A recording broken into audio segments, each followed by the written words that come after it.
ከኢትዮጵያ ምድር ቲፒኤልኤፍ ካልጠፋ የኢትዮጵያ ችግር ሊጠፋ አይችልም ብሎ ግን ማሰብ ስተት ነው። ቲፒኤልኤፍን የሚደግፍ የህብረተሰብ ክፍል ትግራይ ውስጥ አለ። ያላግባብ ቲፒኤልኤፍን በኃይል በተለያየ ሴራ ለማዳከምና ለማጥፋት የሚደረገው ጥረት ችግሩን የበለጠ ያወሳስበዋል እንጂ አይጠቅም።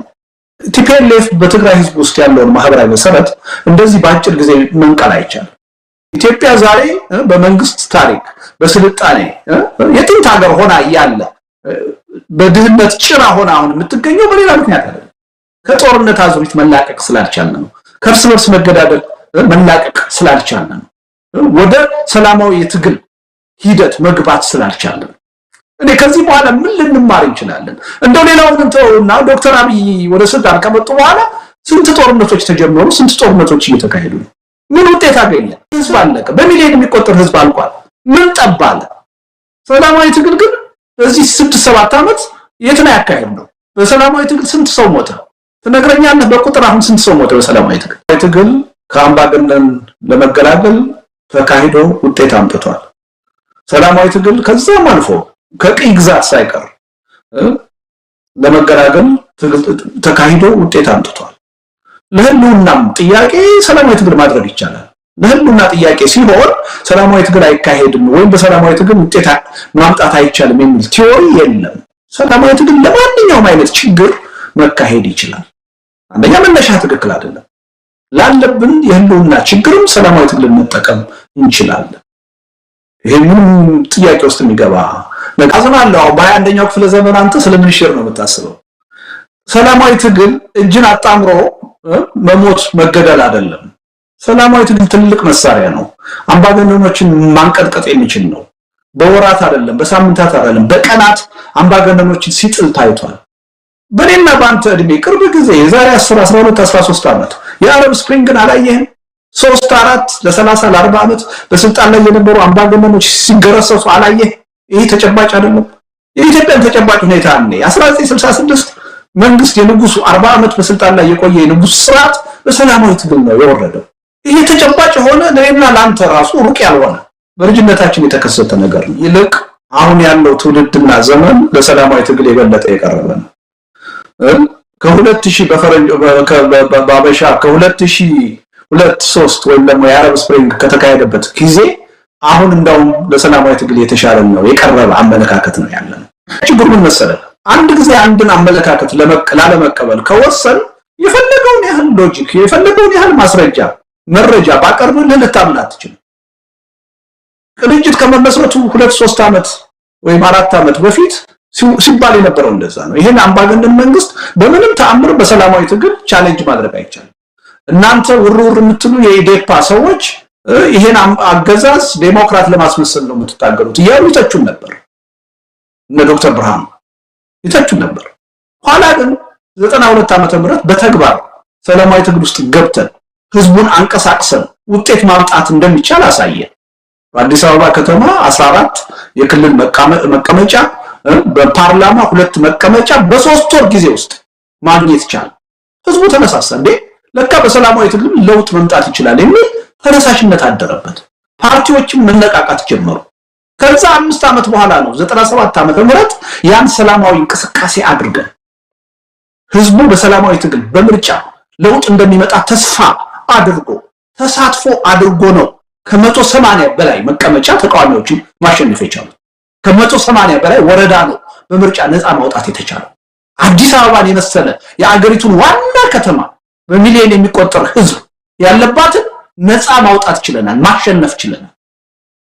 ከዛ በኋላ አመራሮቹ በግልብነት ውጤቱን ሜዳ ላይ ባይበትኑት ኖሮ ዛሬ የመንግስት ለውጥ አምጥተን ብዙ ዓመት መቆየት እንችል ነበር። ከኢህአዴግ ከብልጽግና አገዛዝ የምንገላገለው ከብዙ ዓመት በፊት ነበር። ያን ውጤት ስላበላሸረው እና በኢትዮጵያ ተጨባጭ ሁኔታ ሰላማዊ ትግል ውጤት አምጥቶ አሳይቶና አብዛኛው የኢትዮጵያ ህዝብ የደገፈው ዶክተር አብይን ወደ ስልጣን ያመጣው ለውጥ በዋናነት ሰላማዊ ትግል ነው። ግንቦት 7 አስመራ ሆኖ ኤርትራ ሆኖ አርበኞች ግንባር ወይም ኦነግ ተዋግቶ ያመጣው ለውጥ አይደለም። የኢትዮጵያ ወጣቶች በቄሮነት በፋኖነት ተደራጅተው ያደረጉት ሰላማዊ ትግል ነው የነ ዶክተር አብይ አገዛዝ ወደ ስልጣን እንዲመጣ ያደረገው ይሄ ተጨባጭ ሆነ ለውጥ ነው። በጠመንጃ እስካሁን አንድ ወረዳም ነፃ ያወጣ አላየንም በዛን ጊዜ። አሁን እያልኩ ያለሁት እንደዚህ አይነት አምባገነን መንግስት ባለበት ሀገር የሰዎችን መብት ለማፈን የሚያስር የሚገል መንግስት ባለበት ሀገር ሰዎች ወደ ትጥቅ ትግል አይሄዱም እያልኩ አይደለም። እንደሚሄዱ በተግባር እየታየ ነው። ለዛ ተጠያቂው መንግስት ነው። አፋኝ መንግስት ባለበት ሀገር ሰዎች ምን ጊዜም ጠመንጃ ማንሳታቸው አይቀርም። ያን ሂደት እኔ ላስቆመው አልችልም፣ ላስቀረው አልችልም። የትኛውንም ያህል ብጠላው ባላምንበት መካሄዱ አይቀርም። ይሄን ሪያሊቲ የፈጠረው መንግስት ነው። ነገር ግን በተመሳሳይ ሁኔታ ደግሞ ሰላማዊ ትግል መካሄድ ይችላል። በነገር ላይ ከራሳችሁ ጋር ተጣልታችሁ ነው እንጂ አንተ ራስህ እንኳን ሰላማዊ ትግል ነው እያካሄድ ያለው። ብዕር ይዘህ ማይክሮፎን ይዘህ ነው እየሰራ ያለው። ጠመንጃ ይዘህ ወደፊትም ልንገርህ ይሄ አመለካከት እስካልተቀየረ ድረስ በሰላማዊ ትግል ለውጥ እናመጣለን የሚል አስተሳሰብ አሸናፊ ሆኖ የኢትዮጵያ ህዝብ ይሄን አመለካከት መተግበር እስካልቻለ ድረስ ችግራችን የሚፈታው በጠመንጃ ነው በመገዳደል ነው የሚለው አመለካከት እስከቀጠለ ድረስ ቢልሚ ወደፊትም በአምባገነን እንመራለን ብቻ ሳይሆን የወደፊት ዕጣ ፈንታችን የሚሆነው መፈራረስ ነው። እንደ አገር ህልውናችን ጥያቄ ውስጥ ነው የሚገባው። ስቴትለስ የሆነ ሁኔታ ውስጥ ነው የምንገባው። ስለዚህ ከዓለም መማር ካልቻል ከራሳችን ውጤት መማር ካልቻል በመገዳደል ነው የምንጠቀመው ብለን የምንቀጥል ከሆነ የትም አንደርስም። ለዚህ ነው እኔ ሁልጊዜ ወጥቼ ኢትዮጵያ ከመዳን ይልቅ የመፍረስ እድሏ ነው የሚበዛው የምለው። ይሄ አንተ የምታራምደው አመለካከት ምን ያህል የገነገነ በአጭር ጊዜም ሊቀየር የማይችል እንደሆነ ስለምረዳ ነው። 10 ወር ነው ፋኖ እንቅስቃሴ ያደረገው በሰላማዊ ትግል አልከኝ። 10 ወር ሰማት 10 ወር አይበቃም። ለምን 10 ዓመት አይሆንም? ይሄ በትጥቅ ትግል 2 ዓመት ሆነ አይደል እንዴ? በ10 ወር ውስጥ ስንት ሰው ሞተ? 5-6 ሰው። አሁን 2 ዓመት ትጥቅ ትግል ተካሂዶ አማራ ክልል ውስጥ በብዙ መቶ ሺዎች የሚሆኑ አልቀዋል። ምን ውጤት መጣ? ውልቃ የሚለው ያ ሰላማዊ እንቅስቃሴ በብዙ የአማራ ክልል ከተሞች መሬት አንቀጥቅጥ የሆነ እንቅስቃሴ ቀጥሎ ቢሆን ኖሮ ዛሬ ከፍተኛ ለውጥ ይመጣ ነበር። ትልቁ ስህተት የተሰራው ዛሬ ተስፋ ቆርጠን ወደ ጠመንጃው በመሄዳችን እሱን ጥርሳችንን ነክሰን ይዘነው ቀጥለን ቢሆን ኖሮ ዛሬ የኢትዮጵያ ሁኔታ የአማራ ክልል ሁኔታ በከፍተኛ ደረጃ ይቀየር ነበር። መንግስት ምንም ማድረግ የማይችልበት ደረጃ ደርሶ ነበር። አብዛኞቹ ከተሞች ከመንግስት ጋር ተፋተው መንግስትን ቻሌንጅ ማድረግ ችሎ ነበር። ይሄን ሲያውቅ ነው የብልጽግና መንግስት የትግራይን ጦርነት አምጥቶ ይሄ የህዝብ እንቅስቃሴ ውሃ እንዲቸለስበት ያደረገው። ያ እንቅስቃሴ ቀጥሎ ቢሆን ምንም ጥርጥር የለኝም ዛሬ ከፍተኛ ለውጥ ይመጣ ነበር። ሌላውን ተወውና ከኦርቶዶክስ ቤተክርስቲያን ጋር በተያያዘ በተፈጠረው ችግር የአዲስ አበባ ህዝብ እኮ አሳየ ሰላማዊ ትግል ምን ያህል መንግስትን ሊያንቀጠቅጥ እንደሚችል። ያ ትግል ቀጥሎ ቢሆን ኖሮ መንግስት በስልጣን ላይ አሁን አይኖርም ነበር። ውሃ ባይቸለስበት ኖሮ በ2-3 ቀን እንቅስቃሴ ነው የአዲስ አበባ ህዝብ ወጥቶ አምባገነኑን መንግስት ማብረክረክ የጀመረው። ሸብረክ እንዲል ሐሳቡን እንዲቀይር ያደረገው በእብሪት ነበረ ጠቅላይ ሚኒስትሩ ይናገሩ የነበረው። ኋላ ላይ ግን አስታራቂ መስለው ያን ነገር ወደ ማብረር ነው ሄዱት። ነገውን ተረዱ። ከዚህ እንኳን እንዴት አንማርም? ሰላማዊ ትግል ሀያል የትግል ስልት ነው። ትልቅ ጉልበት ነው። ቢልሚ አሁን ገዢው አስተሳሰብ የኔ አይደለም ያንተ አስተሳሰብ ነው። ይሄ አስተሳሰብ በኢትዮጵያ ገዢ ሆኖ እስከቀጠለ ድረስ እንኳንስ ከአምባገነን መገላገል አገራዊ ህልውናችንም አይቀጥልም፣ እንፈርሳለን። መጀመሪያም ጦርነቱ የተፈጠረው በስልጣን ሽኩቻ ነው። የዶክተር አብይ መንግስት ቲፒኤልኤፎች መጥፋት አለባቸው። ቲፒኤልኤፎች ካሉ የኔ የፖለቲካ የበላይነት ጥያቄ ውስጥ ይወድቃል ብሎ ስላመነ ነው። በሀገርም በክልልም ደረጃ ቲፒኤልኤፍ ደግሞ ይሄን ልታደርግ አትችልም። እኔ ሰርቫይቭ ማድረግ ፈልጋለሁ፣ ህልውናዬን አስጠብቄ መቀጠል ፈልጋለሁ። ልታጠፋኝ አትችልም። አልጠፋም። በዚህ ምክንያት ነው ጦርነቱ የተነሳው።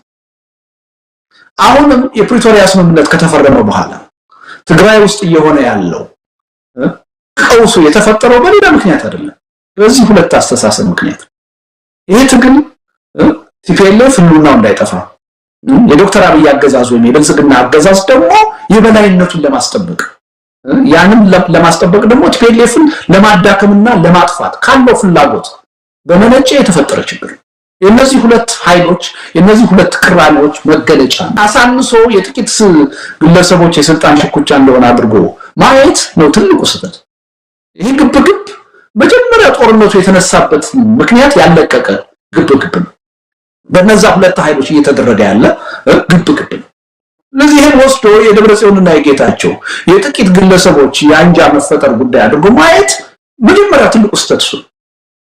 ይሄን መረዳት ያስፈልጋል። መፍትሄውን በአግባቡ ልንረዳ የምንችለው የችግሩን ምንጭ በአግባቡ መረዳት ስንችል ነው። ነገር ነበር ያልኩት ትግራይ ውስጥ አንደኛ ይሄ የተፈጠረው ቅራኔ በምንም ተአምር ወደ ኃይል ወደ ግጭት እንዳያመራ መጠንቀቅ ያስፈልጋል። ወደ ግጭት ወደ ኃይል ከተቀየረ እጅግ አደገኛ ውጤት ነው የሚያስከትለው። አንድ ሁለተኛ ህወሓት ውስጥ የተፈጠሩት ሁለት ኃይሎች በምንም ተአምር ይሄን ችግር በውጫዊ ኃይል ጣልቃ ገብነት በፌደራል መንግስት በኤርትራ መንግስት ጣልቃ ገብነትና እርዳታ አሸናፊ ለመሆን መጣር የለባቸው የሚል ፍርሃቴን ነው የገለጽኩት። እንደዛ ጥረት ካደረጉ ይሄ ችግር የበለጠ ይወሳሰባል፣ የበለጠ አደጋ ይፈጠራል የሚል አመለካከት ነው ያራመድኩት። አሁን ሁለቱም እየሆነ ነው።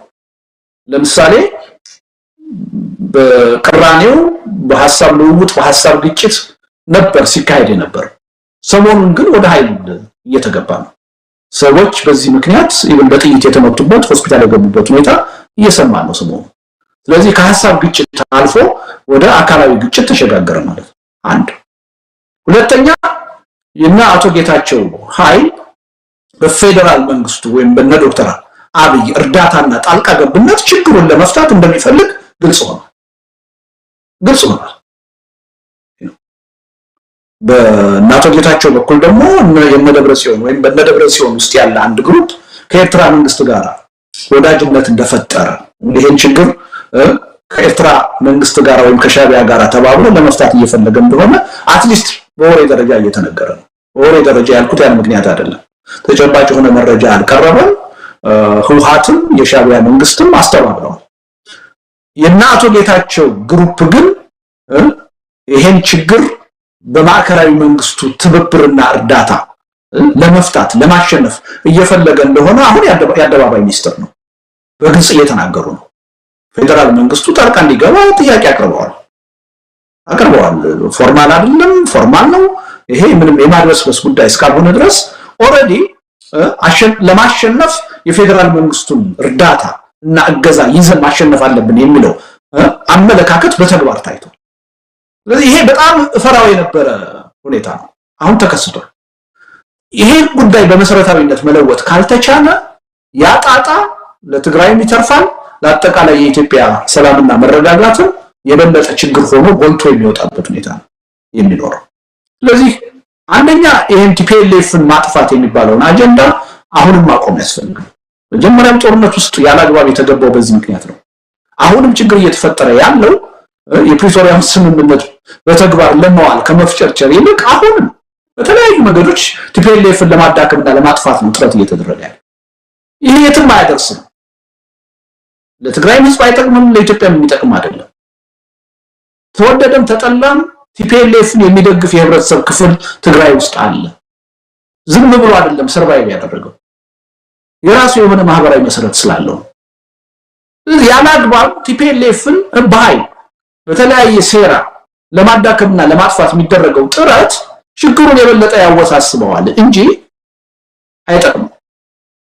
ፋክት ነው፣ የሚያከራክርም አይደለም። እውነታውን ለመቀበል ካልተቸገረ በስተቀር ፋክት ነው። ቲፒኤልኤፍን የማይደግፍ የህብረተሰብ ክፍል ትግራይ ውስጥ አለ፣ በግልጽ አለ። በዛው መጠን ቲፒኤልኤፍን የሚደግፍ የህብረተሰብ ክፍል አለ፣ ቀላል ማይባል። በእኔ እምነት እንደውም ማጆሪቲው ቲፒኤልኤፍን ይደግፋል። ያን መደገፉ ትክክል ነው አይደለም ሌላ ጥያቄ። በተጨባጭ ግን ይደግፋል። ትልቁ ሚስካልኩሌሽን ይሄ ነው። አሁን በእነ አቶ ጌታቸው በኩል ያየሁት ሚስካልኩሌሽን ይሄ ነው።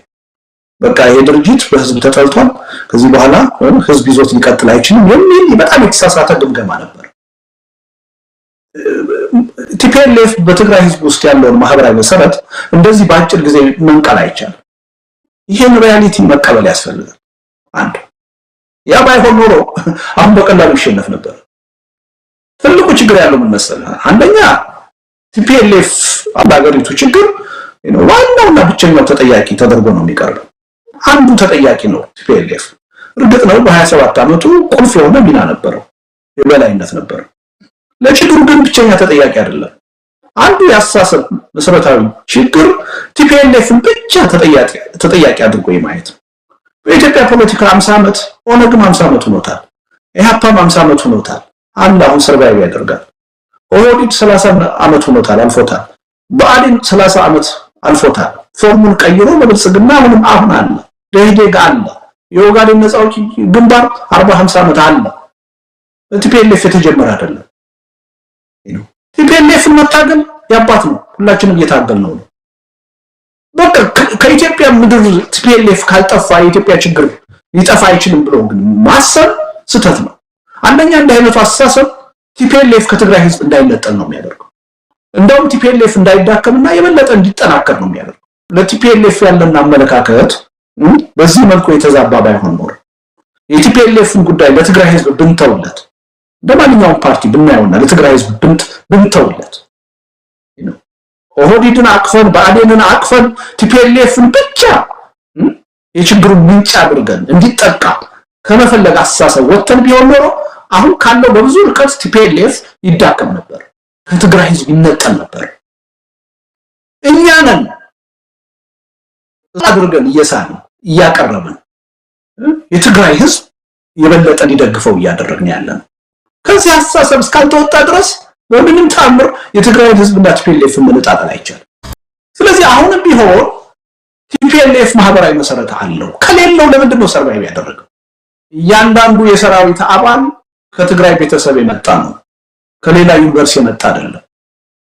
እያንዳንዱ የሰራዊት አባል አብዛኛው የሰራዊት አባል 70-80% ወጣት ነው። አሁን እንደሚወራው ሽማግሌ አዛውንት ምናምን አይደለም። ለምንድን ነው ቲፒኤልኤፍን የደገፈው? ይሄን ራሳችንን መጠየቅና ተገቢ መልስ መስጠት መቻል አለብን። ቲፒኤልኤፍ በህልውና ፈተና ውስጥ ነው ያለው። እናጠፋለን፣ መኖር የለብንም የሚሉት ኃይሎች አሉ። ይሄ ኃይል ከታጠቀው ኃይል ጋር ተለይቶ እንደ ፓርቲ ሊቆም አይችልም። ራሱን ከታጠቀው ኃይል ጋር ማስተሳሰብ የግድ ነው፣ ያስፈልገዋል። ይሄ ነው የሚጠቅመው። ቲፒኤልኤፍን ግን እንደተለየ ጠላት ቆጥሮ መረባረብ፣ እሱን ለማጥፋት መሞከር አንደኛ ከትግራይ ህዝብ እንዳይነጠል ነው የምናደርገው። ሁለተኛ እንዲዳከም ሳይሆን የበለጠ እንዲጠናከር ነው የምናደርገው። እየታየ ያለው ክስተት ይሄ ነው። መጀመሪያም ጦርነቱ የተፈጠረው በስልጣን ሽኩቻ ነው። የዶክተር አብይ መንግስት ቲፒኤልኤፎች መጥፋት አለባቸው፣ ቲፒኤልኤፎች ካሉ የኔ የፖለቲካ የበላይነት ጥያቄ ውስጥ ይወድቃል ብሎ ስላመነ ነው። በሀገርም በክልልም ደረጃ ቲፒኤልኤፍ ደግሞ ይሄን ልታደርግ አትችልም። እኔ ሰርቫይቭ ማድረግ ፈልጋለሁ፣ ህልውናዬን አስጠብቄ መቀጠል ፈልጋለሁ። ልታጠፋኝ አትችልም፣ አልጠፋም። በዚህ ምክንያት ነው ጦርነቱ የተነሳው። አሁንም የፕሪቶሪያ ስምምነት ከተፈረመ በኋላ ትግራይ ውስጥ እየሆነ ያለው ቀውሱ የተፈጠረው በሌላ ምክንያት አይደለም፣ በዚህ ሁለት አስተሳሰብ ምክንያት። ይሄ ትግል ቲፒኤልኤፍ ህልውናው እንዳይጠፋ፣ የዶክተር አብይ አገዛዝ ወይም የብልጽግና አገዛዝ ደግሞ የበላይነቱን ለማስጠበቅ፣ ያንን ለማስጠበቅ ደግሞ ቲፒኤልኤፍን ለማዳከምና ለማጥፋት ካለው ፍላጎት በመነጨ የተፈጠረ ችግር። የነዚህ ሁለት ኃይሎች የነዚህ ሁለት ቅራኔዎች መገለጫ ነው። ይሄን አሳንሶ የጥቂት ግለሰቦች የስልጣን ሽኩቻ እንደሆነ አድርጎ ማየት ነው ትልቁ ስህተት። ይሄ ግብግብ መጀመሪያ ጦርነቱ የተነሳበት ምክንያት ያለቀቀ ግብግብ ነው። በእነዛ ሁለት ኃይሎች እየተደረገ ያለ ግብግብ ነው። ስለዚህ ይሄን ወስዶ የደብረጽዮንና የጌታቸው የጥቂት ግለሰቦች የአንጃ መፈጠር ጉዳይ አድርጎ ማየት መጀመሪያ ትልቁ ስህተት ነው። ይሄን መረዳት ያስፈልጋል። መፍትሄውን በአግባቡ ልንረዳ የምንችለው የችግሩን ምንጭ በአግባቡ መረዳት ስንችል ነው። ይሄን ችግር በሚመለከት ከተወሰነ ወር በፊት ተጠይቄ ነበር በሌላ ሚዲያ። ሁለት ነገር ነበር ያልኩት። ትግራይ ውስጥ አንደኛ ይሄ የተፈጠረው ቅራኔ በምንም ተአምር ወደ ኃይል ወደ ግጭት እንዳያመራ መጠንቀቅ ያስፈልጋል። ወደ ግጭት ወደ ኃይል ከተቀየረ እጅግ አደገኛ ውጤት ነው የሚያስከትለው። አንድ ሁለተኛ ህወሓት ውስጥ የተፈጠሩት ሁለት ኃይሎች በምንም ተአምር ይሄን ችግር በውጫዊ ኃይል ጣልቃ ገብነት በፌደራል መንግስት በኤርትራ መንግስት ጣልቃ ገብነትና እርዳታ አሸናፊ ለመሆን መጣር የለባቸው የሚል ፍርሃቴን ነው የገለጽኩት። እንደዛ ጥረት ካደረጉ ይሄ ችግር የበለጠ ይወሳሰባል፣ የበለጠ አደጋ ይፈጠራል የሚል አመለካከትን ያራመድኩት። አሁን ሁለቱም እየሆነ ነው። ለምሳሌ በቅራኔው በሐሳብ ልውውጥ በሐሳብ ግጭት ነበር ሲካሄድ ነበር። ሰሞኑን ግን ወደ ኃይል እየተገባ ነው። ሰዎች በዚህ ምክንያት ኢቭን በጥይት የተመቱበት ሆስፒታል የገቡበት ሁኔታ እየሰማን ነው ሰሞኑን። ስለዚህ ከሐሳብ ግጭት አልፎ ወደ አካላዊ ግጭት ተሸጋገረ ማለት ነው። አንድ እና አቶ ጌታቸው ኃይል በፌደራል መንግስቱ ወይም በነ ዶክተር አብይ እርዳታና ጣልቃ ገብነት ችግሩን ለመፍታት እንደሚፈልግ ግልጽ ሆኗል።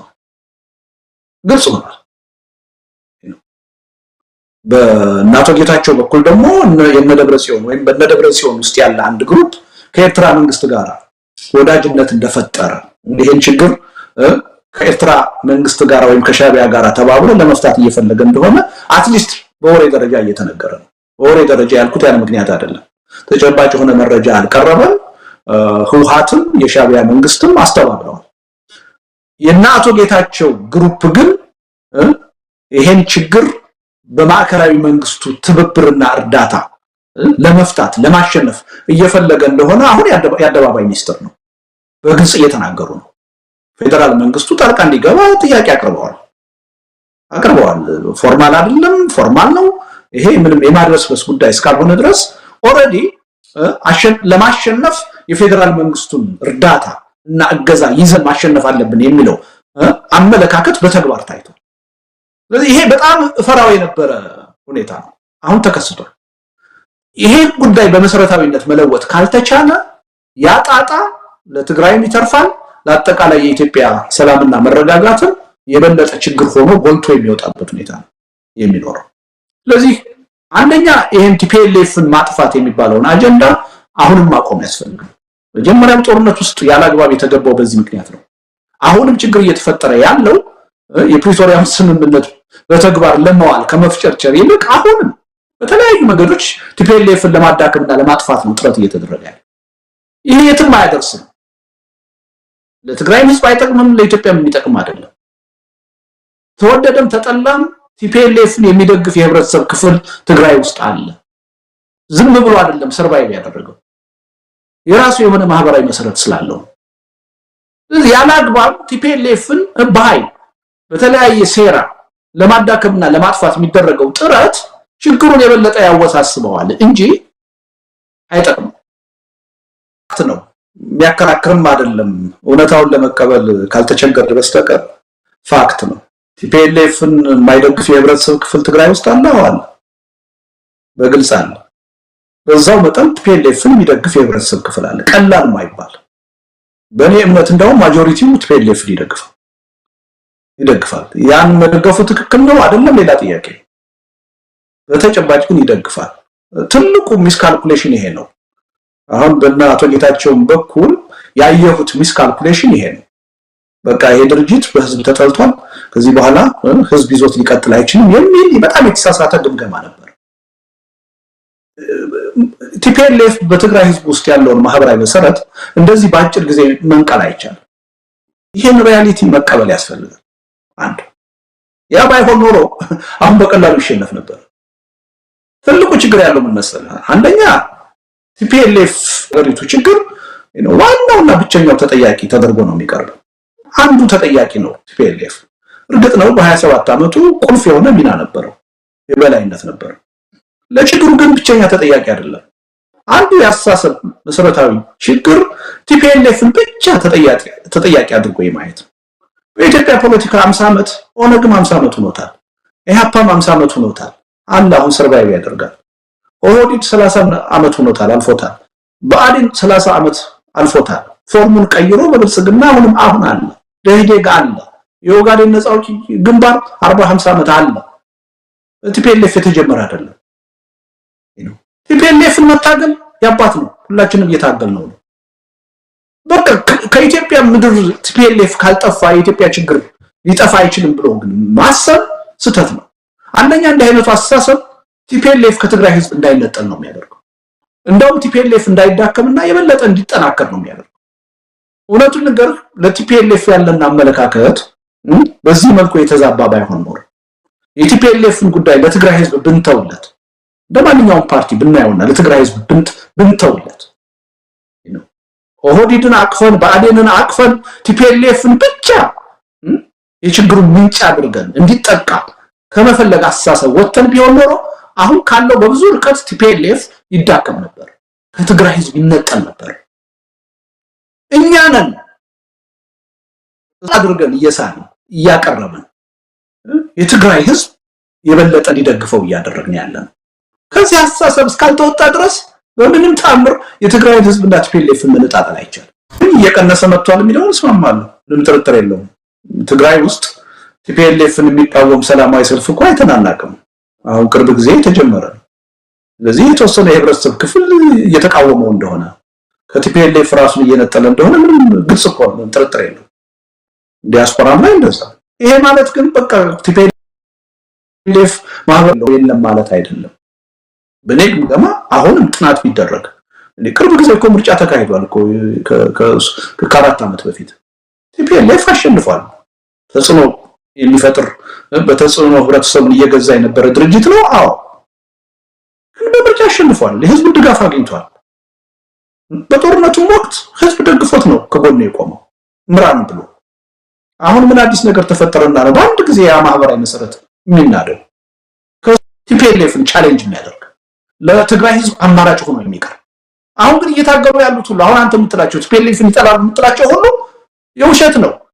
በቲፒኤልኤፍ ችግሩ ተፈቶ እነሱ የሚፈልጉት አመራር እንዲመራው ነው እንጂ የሚፈልጉት ቲፒኤልኤፍ ይጥፋ የሚል አትሰማ። ስለዚህ አሁንም ቢሆን ቲፒኤልኤፍ ማህበራዊ መሰረት አለው። ከሌለው ለምንድን ነው ሰርቫይቭ ያደረገው?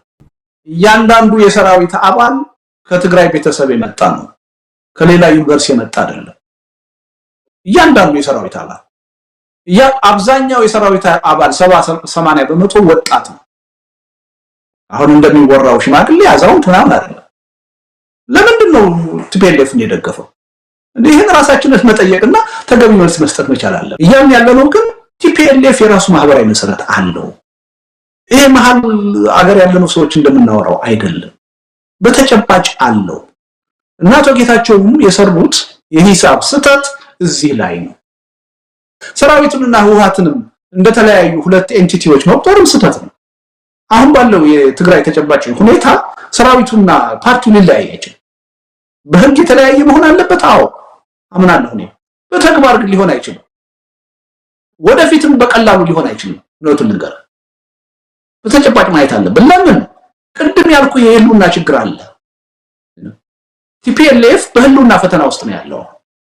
እናጠፋለን መኖር የለብንም የሚሉት ኃይሎች አሉ። ይሄ ኃይል ከታጠቀው ኃይል ጋር ተለይቶ እንደ ፓርቲ ሊቆም አይችልም። ራሱን ከታጠቀው ኃይል ጋር ማስተሳሰር የግድ ነው፣ ያስፈልገዋል። ይሄን እውነታ መረዳት አለብን። ስለዚህ ሁልጊዜ ጥረታችን መሆን ያለበት የቲፒኤልኤፍን ጉዳይ ለትግራይ ህዝብ እንተውለት። የትግራይ ህዝብ የሚደግፈውን የፈለገውን ይምረጥ ራሱ። ቲፒኤልኤፍን የሚከተል ይከተል። ከቲፒኤልኤፍ ውጪ ደግሞ ሌላ ፓርቲ ፈልጋለሁ የሚለው ኃይል ጠንካራ የሆነ የፖለቲካ ኃይል ይፈጠርለት። የትግራይ ኤሊት እዚህ ላይ ነው ማተኮር ያለባቸው።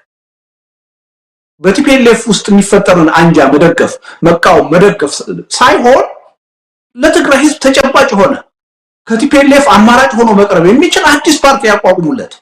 ያ ነው የሚጠቅመው። ቲፒኤልኤፍን ግን እንደተለየ ጠላት ቆጥሮ መረባረብ፣ እሱን ለማጥፋት መሞከር አንደኛ ከትግራይ ህዝብ እንዳይነጠል ነው የምናደርገው። ሁለተኛ እንዲዳከም ሳይሆን የበለጠ እንዲጠናከር ነው የምናደርገው። እየታየ ያለው ክስተት ይሄ ነው። ስለዚህ እኔ ሪያሊቲውን በደንብ ብንረዳው ጥሩ ነው። ዶክተር አብይ እርምጃ ሊወስዱባቸው ይገባል እንጂ ከነ ዶክተር ደብረጽዮን ጋር መነጋገር የለባቸውም ሲሉ ሰምቼ ነበር። ይሄ ጸረ ሰላምነት ነው፣ ሰላምን አያመጣም፣ አስፈላጊ ነው።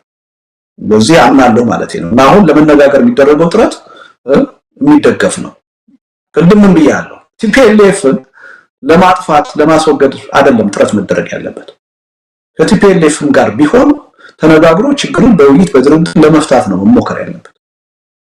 ለማጥፋት ከሞከርክ ቲፒኤልኤፍም ላለመጥፋት የሚችለውን ነገር ሁሉ ያደርጋል። ያን ሲያደርግ ደግሞ የራሱ የሆነ ማህበራዊ መሰረት አለው፣ የሚደግፈው ህዝብ አለ። የትግራይ ህዝብ የኢትዮጵያ ህዝብ ነው ብለን የምናምን ከሆነ የህወሓትን የሚደግፈውን የትግራይ ህዝብ መብት ማክበር አለበት።